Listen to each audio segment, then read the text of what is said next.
Welcome back to Jay's Jeep and Classic Car channel, the channel that provides video resources for your everyday driver, your classic car, and your Jeeps to restore, maintain, and rebuild. Go ahead, hit that subscribe button and the like button down below and tell all your friends about us. It really does help. So today we're going to be filling the transmission and transfer case with fluid. So join me in the adventure.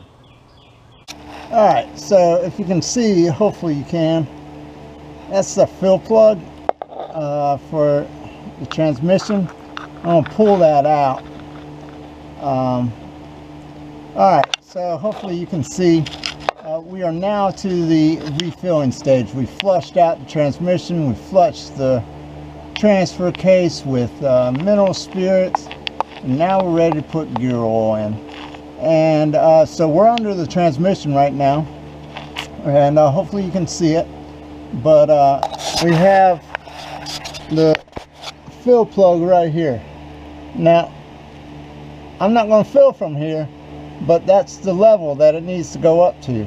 So I'm going to take this out, clean this all up a little bit, and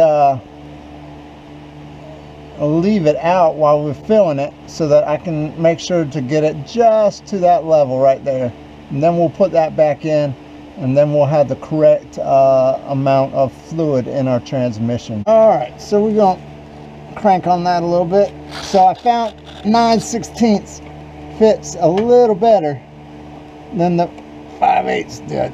Have a little Teflon tape here.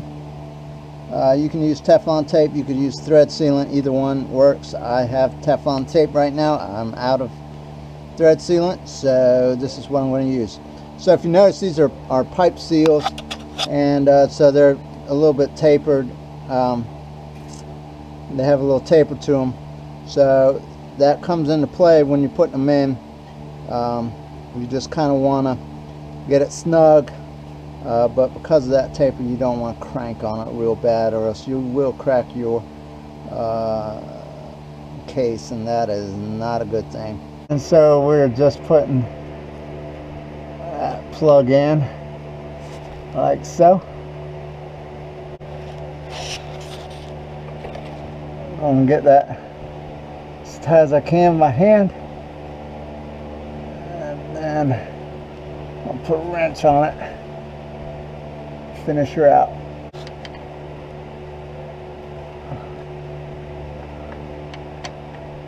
Now that's nice and clean, I can fit that 9/16 on there.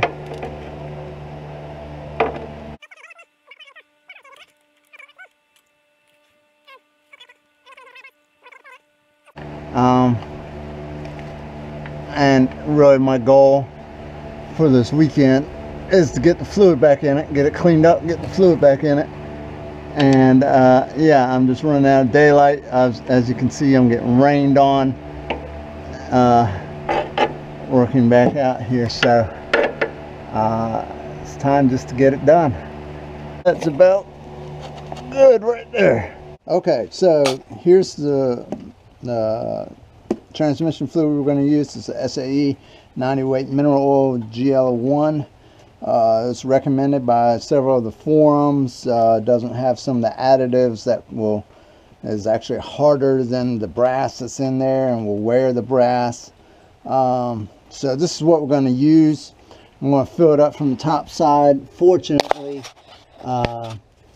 we have the top off, so we're going to just fill it on from this side.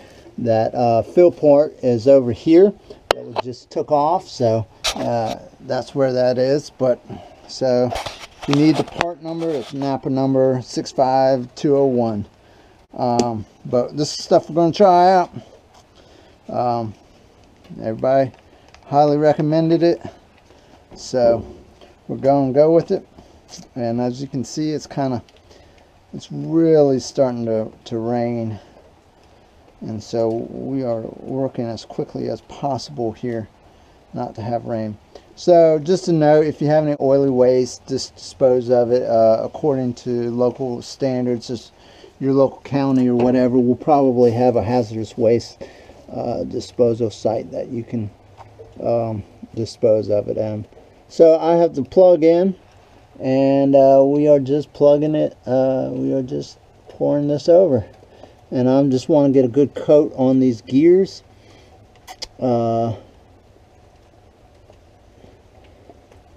Just because it may be a while before I run it again.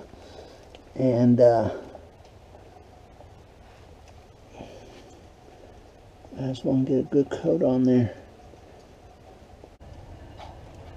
That is right to the thread. So now we can put those, it's a nice green color, put that plug in, and we're good to go.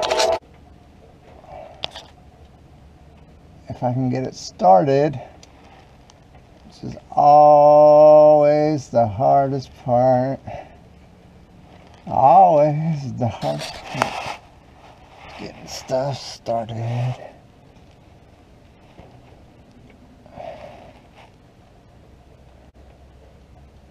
There she goes.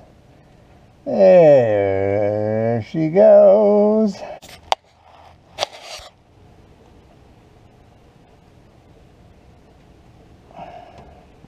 And so that taper, as you turn that plug, that's just going to get tighter and tighter. And it's supposed to prevent leaks.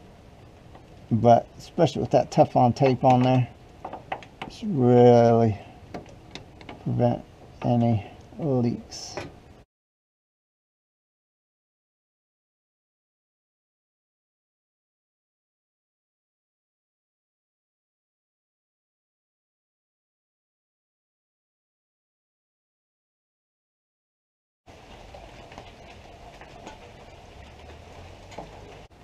Alright, so as promised, this is what I bought.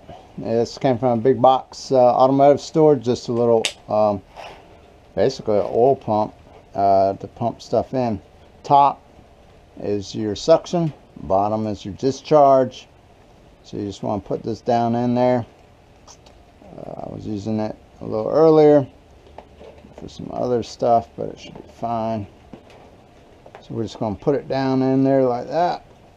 Kind of get down towards the bottom, and then we're going to put this side up in there, and then you pump.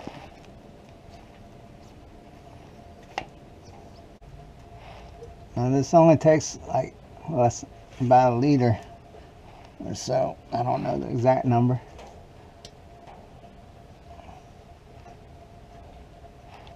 This thing sucks pretty good.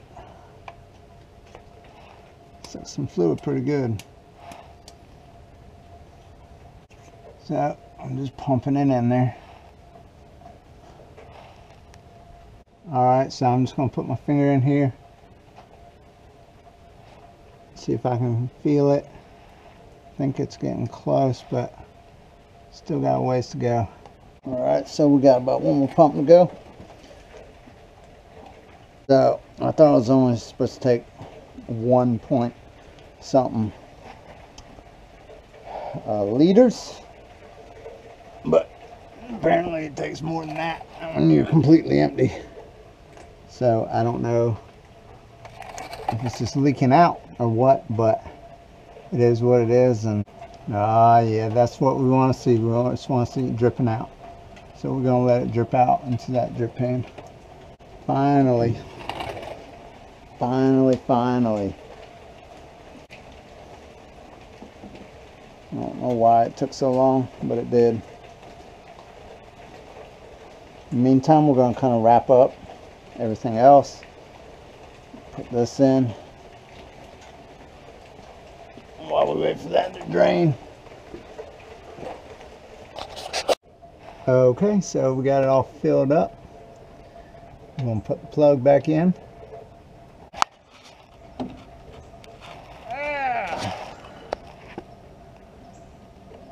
I just don't want that to leak. I don't want to crack it.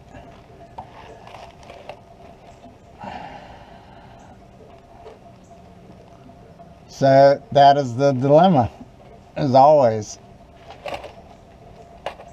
How much more do you crank on it? There we go. That's pretty good right there. I think that's about where it was. So I appreciate y'all watching.